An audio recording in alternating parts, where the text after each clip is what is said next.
Okay, hi. So, before I start my little talk with you guys today, I want to ask you a little question. How many times do you smile every day? Once? Twice? Twice, everyone? More? More than twice? Oh yeah, we smile every day. We smile when our dog licks us in the face. We smile when we receive a surprise birthday present.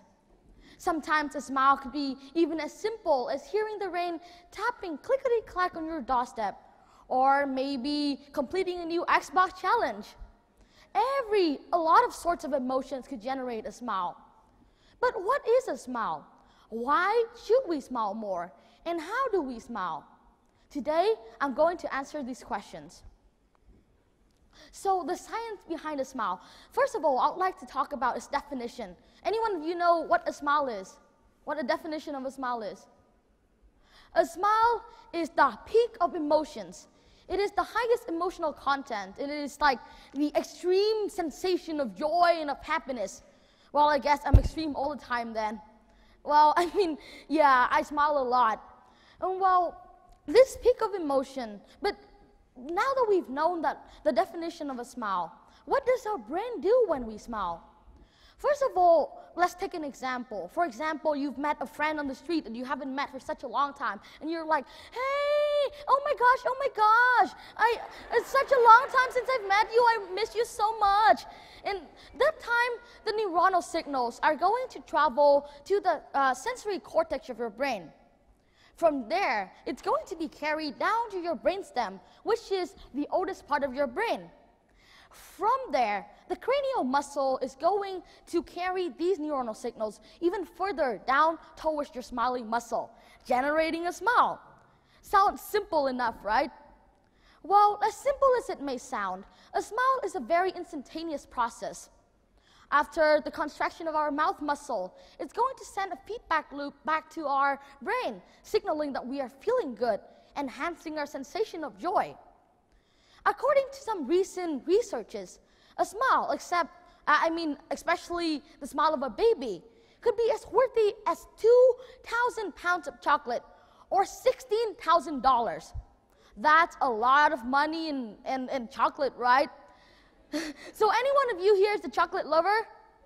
Oh yes. I myself, I'm a huge chocolate lover too. Well, now we know what to do when we don't have a huge bar of Hershey or Reese in our pocket. So, some of you here may be thinking, oh, this guy is so boring. Why is he lecturing us about science? I want to go back home and play Minecraft.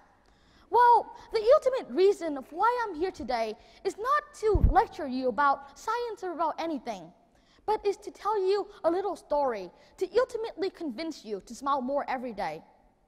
So this story, once upon a time, there was a little boy in a little place who dreams of coming to a place called America. To him, that land is the dream land. It is the land of the free, where all dreams come true, where unicorn flies in the sky. Well, that is not true, but anyway. So, only a few months earlier, his dream turned into a reality, when with the help of his friends, of his families, he had been able to step foot on American ground. That day, he was the happiest man that he's ever been. However, that didn't last long, because only a few days later, he was overwhelmed with a sensation of extreme sadness and desperation. He just wanted to go home with his parents. He just wanted to quit everything. Everywhere he looked was the sight of his families, of his friends. It was on a Saturday morning that it was a 13-year-old boy sitting next to the window, gazing out to the direction of home, thinking of what he'll be doing when he was at home, tears on his face, when he suddenly spotted a little thriving tree sprout. It was as small as his fingertip, like this small. But however, it thrived and it grew even way better than all the trees around it. It had kind of a life to it. At that exact moment, the boy felt like smiling, and he smiled. And that smile made he know the definition of the word happy again.